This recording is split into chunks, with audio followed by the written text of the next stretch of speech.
जी, सबको बहुत बहुत नमस्कार। आज हम कंवरपुरा गांव में हैं और कंवरपुरा है आमेर तहसील में, जयपुर के बिल्कुल नज़दीक। और जिस तरह से आप देख रहे हैं कंवरपुरा गांव की एक छोटी सी ढाणी में है। भूरा राम जी मेरे साथ में बैठे हैं, इनका बड़ा परिवार है ये भूरा राम जी, ये पवन, ये पिंटू है, ये 12वीं क्लास में है और पोता है भूरा राम जी का। यहाँ पर मेरे साथ में गुल्ली देवी जी हैं। गुल्ली देवी जी पिंटू की दादी हैं। भागवती देवी जी हैं, ये पिंटू की माँ हैं। और ये पवन पिंटू का छोटा भाई, और ये रोहिता जी पिंटू के चाचा। और यहाँ पर कंवरपुरा के सरपंच भी हमारे साथ बैठे हुए हैं। इनकी कहानी मैं आपको बतलाता हूँ। भूरा जी की बेटा, उनके दो बच्चे जिनका मैंने आपको परिचय भी दिया, पवन, पिंटू और पवन। इनके दो बेटियां भी थी। हरफूल जी इनके बेटे थे। हरफूल जी के बेटे की दो बेटियां भी थीं और हरफूल जी की तकरीबन उम्र थी 40 साल की। मजदूरी करते थे और मजदूरी करके पूरे घर का पेट पालते थे। पिंटू उस समय कौन सी क्लास में थे? पिंटू नाइन्थ में पढ़ते थे उस समय। और पवन मेरे ख्याल से 5वीं में पढ़ते थे उस समय। पवन कौन सी क्लास में? 6th में पढ़ते थे। 2015 में हरफूल जी ने अपने दोनों बच्चियों की शादी करी, इसी मकान से जहाँ पीछे दिख रहा है। और शादी के लिए उन्होंने कर्जा उठाया। कितना कर्जा उठाया होगा? इन्होंने सारा कुछ तो पहले शादी के लेके 4 लाख रुपए से ऊपर का तो उन्होंने लिया था शादी के अंदर। कुछ पहले का था ऐसे 6-7 लाख रुपए के लगभग हो गए थे कर्जा के उस समय। बोली देवी जी, कितना उधार लिया होगा शादी के लिए?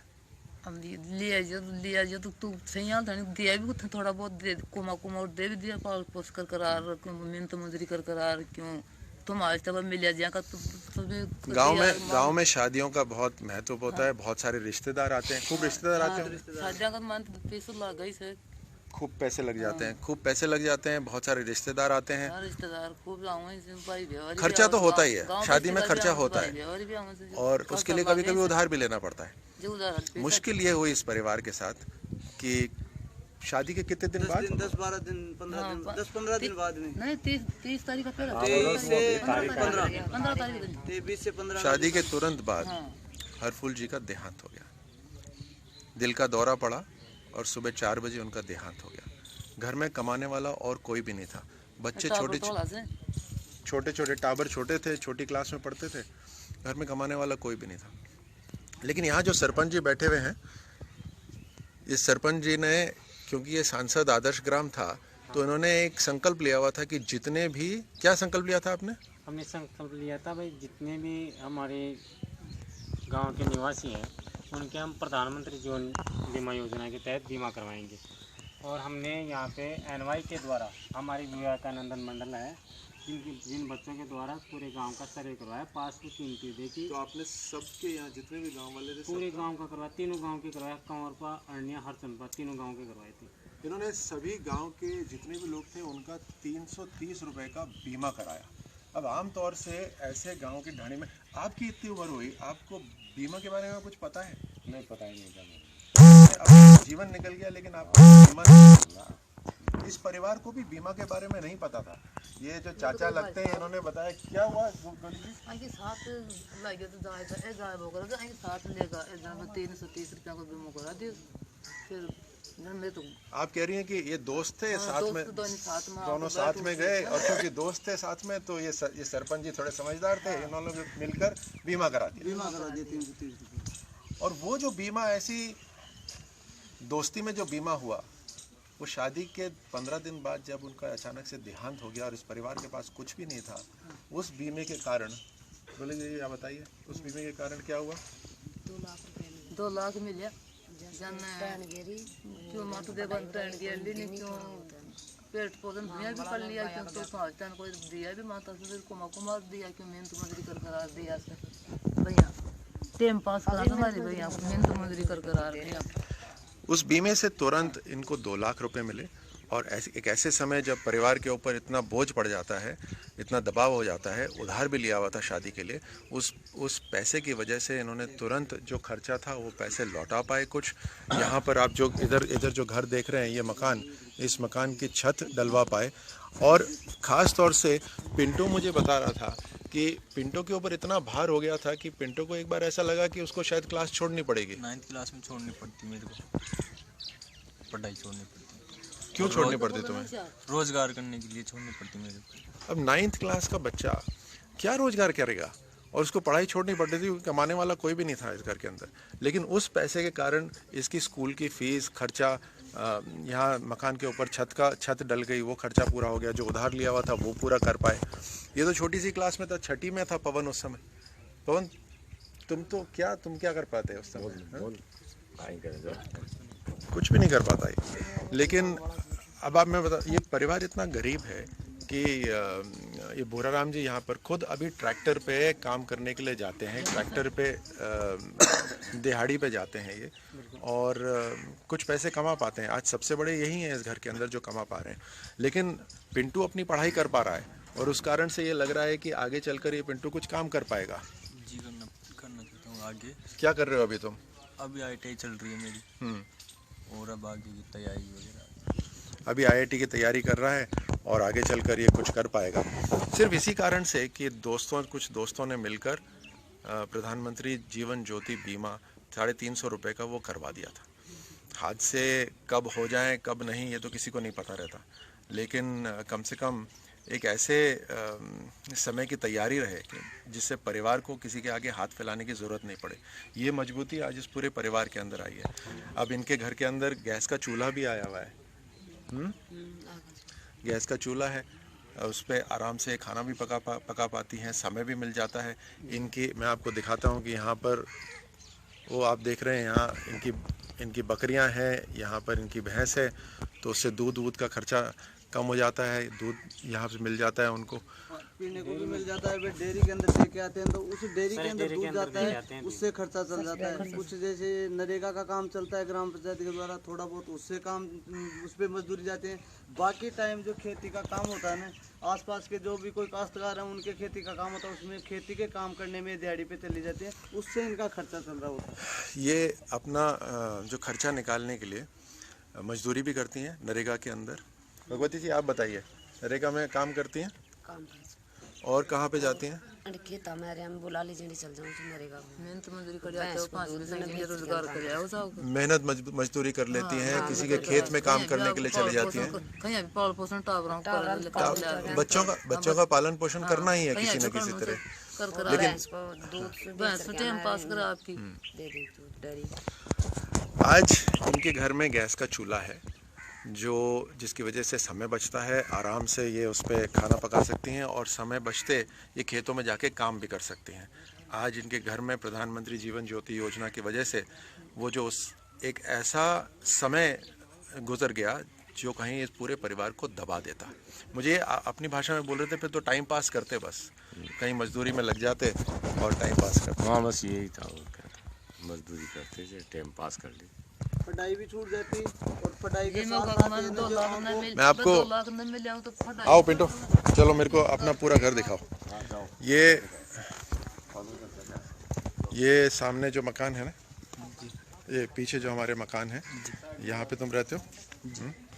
और अब ये देखिए पूरा, ये हमारे पीछे ये जो मकान है जो हमारे पीछे है, ये इसकी जो छत है ये उस पैसे से लगवाई थी, गिरवाई थी। अच्छा चलो मेरे को यहाँ पे, और तुम्हारे इसमें कौन रहता था पहले? इसमें हम नहीं रहते थे पहले। और यहाँ पे भी रहती थी हमारे दादाजी का छोटा भाई। दादाजी के छोटे भाई यहाँ पे रहते थे। 2 भाई रहते थे। ये हमारी इसमें भैंस को बांधते हैं। इसमें भैंस को बांधते हो, ख्याल रखते हो तुम? हाँ, काम करते हो भैंस का? हाँ भैंस का काम करता हूँ। ये किसका घर है? ये हमारा भगवान साई जी। भगवान साई जी का घर है। छोटे दादाजी। इस पे क्या लिखा हुआ है? प्रधानमंत्री आवास ग्राम कंवरपुरा पंचायत आमेर।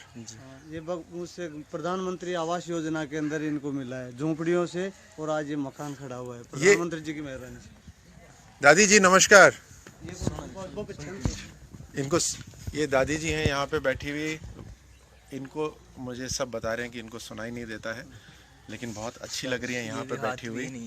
इनका हाथ यहाँ पे नहीं है। और ये बच्ची है सुंदर सी, एक छोटा सा बच्चा इसके पास है। क्या नाम है आपका? मेरा हाँ, रश्मि। रश्मि। और कौन सी क्लास में हो? 7th में। 7th में। और आपका? संतोष। संतोष। और इनका? दोहली। कौन सी क्लास में हो? नहीं पढ़ रही? भगवान साई जी के बच्चे हैं। भगवान साई के जी बच्चे। अच्छा मुझे बताओ संतोष, ये बताओ कि ये जो मकान है, ये जो अब ये मकान यहाँ पे जो बना हुआ है, ये किसका मकान है? ये आपका है? पहले किस में रहती थी आप? झोंपड़ी में रहते थे। कहाँ झोंपड़ी कहाँ है आपकी? यहाँ ये जो पीछे वाली झोंपड़ी है, ये इसमें रहती थी। और अब ये मकान बन गया है, ये मकान बन गया है प्रधानमंत्री आवास योजना के अंदर। कब बना ये मकान? 1 साल हो गया। 1 साल हो गया। और आपको याद है आप पहले जब झोंपड़ी में रहते थे, याद है उसकी? अभी थोड़े दिन पहले तो थोड़े दिन पहले ही बना। ब्याह मर झोपड़ी में ब्याह आपका झोपड़ी में हुआ था, शादी झोपड़ी। अब आपके जो रिश्तेदार आते हैं उनको कैसा लगता है यहाँ पर? बड़े लगता है। घर दिखाएंगे मुझे? ये घर प्रधानमंत्री आवास योजना से बना, अब पूरी तरह से यहाँ पर रहती हैं ये। और देखिए किस तरह से गांव-गांव के अंदर कहीं ना कहीं काम हो रहा है अच्छा। यही कारण था मैं आपको दिखाना चाहता था। एक पूरे ख़ानदान के बारे में हमने देखा किस तरह से हरफूल जी नहीं रहे, एक उनका हार्ट अटैक से उनकी डेथ हो गई, उनका पूरा परिवार पल रहा है। कहीं ना कहीं प्रधानमंत्री जी की जो योजना है उससे उनको लाभ मिल रहा है। यहाँ पर उन्हीं के परिवार के झोंपड़ी में रहते थे और आज यहाँ पर उनके पास घर है। ये सरपंच जी खड़े हुए दिख रहे हैं आपको कैमरे के अंदर, ये सरपंच जी हैं कंवरपुरा के। कैसा काम चल रहा है पूरे गांव के अंदर? बहुत शानदार काम चल रहा है। अच्छा मुझे ये बताइए, अक्सर सब लोग बोलते हैं कि ये सब कागज़ों में होती है ये सारी योजना। कागजों में नहीं सर, हम तो हकीकत करके बताते हैं। जो भाजपा की सरकार थी उन्होंने हकीकत करके बताया, जो भी काम किया है वो सामने, यानी कि बिल्कुल डंके की चोट, देसी भाषा में कहते हैं डंके की चोट। अच्छा लगता है जब कभी गांव में आते हैं और गांव में काम होता देखते हैं। आपको मैं दिखाता हूं कितना सुंदर नज़ारा इस गांव का है। ये देखिए, इससे सुंदर जगह और कहीं नहीं मिल सकती कि बिल्कुल हरियाली चारों तरफ। ये सारी अपनी ज़मीन है, यहाँ पे अपने गांव हैं, अपने खेत हैं और यहाँ सब लोग मिलकर रहते हैं। और जो सरकार जो इनके लिए जिनको ये चुनते हैं, जो सरकार में आते हैं, वो यही नहीं कि जयपुर की राजधानी, राजस्थान की राजधानी में या भारत की राजधानी में बस बैठे रहते हैं। वहाँ ऐसी योजना बनती हैं जो आज घर घर तक पहुँच रही हैं। गैस के चूल्हे भी हैं। आपके घर में चूल्हा है गैस का? नहीं, इनके नहीं है। इनके यहाँ पे नहीं पहुँचा, लेकिन हमने बिल्कुल पड़ोस में जो हरफूल जी हैं उनके घर पे गैस का चूल्हा है। अब सरकार की योजना थी कि 5 करोड़ गैस के चूल्हे दिए जाएंगे। अब इतनी सफल योजना रही कि अब उसका लक्ष्य बढ़ा दिया गया है। कौन सी सरकार में ऐसा होता था आज तक कि जहां लक्ष्य पूरे हो जाते थे? लक्ष्य पूरे नहीं होते थे, नीचे तक योजना ही नहीं पहुंचती थी। आज 5 करोड़ से उसको बढ़ाकर आज लक्ष्य नया रख दिया गया है 8 करोड़ का 2019 तक। उसमें अभी भी 500 आवेदन किए हुए हैं, परंतु अभी मिलने वाले हैं। वो कह रहे हैं कि 2-4 दिन में आ जाएंगे। 500 आवेदन करे हुए हैं। हाँ। और कितने दिन? 2-4 दिन के नाम ले रहे हैं कंपनी। मतलब इसी गांव के अंदर 500 आवेदन हुए हुए हैं गैस के चूल्हे के लिए। तो कहीं ना कहीं इन सभी महिलाओं को जो इतनी मेहनत करती हैं, आपने वहाँ सुना किस तरह से गोली देवी जी और सब बता रहे थे कि खेतों में जाके काम करना पड़ता है, घरों को, बच्चों को पालने के लिए सब कुछ मेहनत करनी पड़ती है। इनको भी सर गैस का चूल्हा मिलता है, परंतु इसकी मम्मी एक्सपायर होने के कारण महिलाओं को महिला मुखिया होने के कारण महिला को दिया जाता है वो गैस कनेक्शन। योजना जो भी लगती है ना, वो यहाँ पे आके बिल्कुल सब जगह जिस जनता के नाम से जहाँ जो भी जिस स्कीम की होती है ना, वो बिल्कुल प्रैक्टिकल के अंदर यहाँ हो रही। इसमें कोई दो राय नहीं। जो भी लाभ होता है ना, वो डायरेक्ट जनता को मिल रहा है। चलिए, आप सब आप फेसबुक पे हो? पवन, पिंटू फेसबुक पे हो? नहीं हो? पिंटू के पास अभी एक साधारण फ़ोन है, इसने मुझे थोड़ी देर पहले बताया था। देखो, ये वाला बिल्कुल साधारण फ़ोन है, लेकिन ITI में पढ़ रहा है और आगे चल के क्या करना चाहता है? जॉब करना चाहता हूँ। किस तरह का जॉब करना चाहता है? जो कुछ मिल जाए, जो जो कुछ भी मिल जाए। लेकिन एक ऐसा समय था, ये इतनी मुश्किल में पड़ सकता था परिवार, लेकिन आज हिम्मत से खड़ा है। और यही एक संतोष होता है सबको कि कुछ ऐसा देश में काम करें कि हमारा जो टैक्स का पैसा है वो सही तरह इस्तेमाल हो। और वो तभी हो सकता है जब हम इस तरह का मतदान करें जहां पारदर्शी सरकार हो, मजबूत सरकार हो, और इन सभी जो सरकारी अधिकारी हैं उनसे जिस तरह का अपेक्षा हम रखते हैं उस तरह का वो काम कर सकें, घर घर तक, गांव गांव तक योजना पहुंच सके। तो आप सबको, तुम देख रहे हो कितने सारे लोग आपको देख रहे हैं, देखिए राजू दास, राजेंद्र भैया, शंभू गुजर, ये सब अभी देख रहे हैं इस समय, ये लाइव चल रहा है बिल्कुल। देखोगे, आओ इधर आओ, इधर आओ, इधर आओ, हाँ? इधर आओ, आप सब देखो, आओ। ये सब अभी अभी देख रहे हैं। देखो गौतम गुजर ने राम राम, दीपक राजभर ग्रेट बोल रहे हैं वो आप सबको, राजकुमार शर्मा जी वो बोल रहे हैं हेलो, अजय चौधरी कांग्रेस दिख रहा है, दिख रहा है। हाँ पवन दिख रहा है, देखो ये आजकल की टेक्नोलॉजी है। और मोदी जी को नमस्कार करोगे सबको। और देखने वालों को सबको नमस्कार। और ये चीज कि आज हमारे जो यहाँ के सांसद महोदय, जो मंत्री महोदय, वो भी यहाँ पे आते हैं, तो इस चीज पे तो चलिए, बहुत अच्छा लगा आप सबको देखकर, बहुत अच्छा लगा ऐसे परिवारों में आकर ये देखकर कि हाँ ये आगे बढ़ पा रहे हैं, मजबूती से आगे बढ़ रहे हैं। मुश्किलें तो बहुत हैं जीवन के अंदर, और लेकिन ऐसी मुश्किलों के अंदर भी हिम्मत नहीं हारते, और ऐसी मुश्किलों को आसान करने के लिए हम सब जो सरकार चुनते हैं वो कुछ काम कर रही है, ये खास बात है। और इसी से एक संतुष्टि मिलती है। तो चलिए, कंवरपुरा के इस गाँव से और इन सब के घर से आप सबको अलविदा, फिर मुलाकात होगी। बहुत बहुत नमस्कार और राम राम। ऐसी ही और अच्छी वीडियो देखने के लिए वीडियो के नीचे दिए सब्सक्राइब बटन को दबाएं और उसके बाद घंटी के बटन को भी दबाएं, जिससे हमारी वीडियो सीधे आप तक पहुंचे। वीडियो पसंद आई हो तो लाइक ज़रूर करें।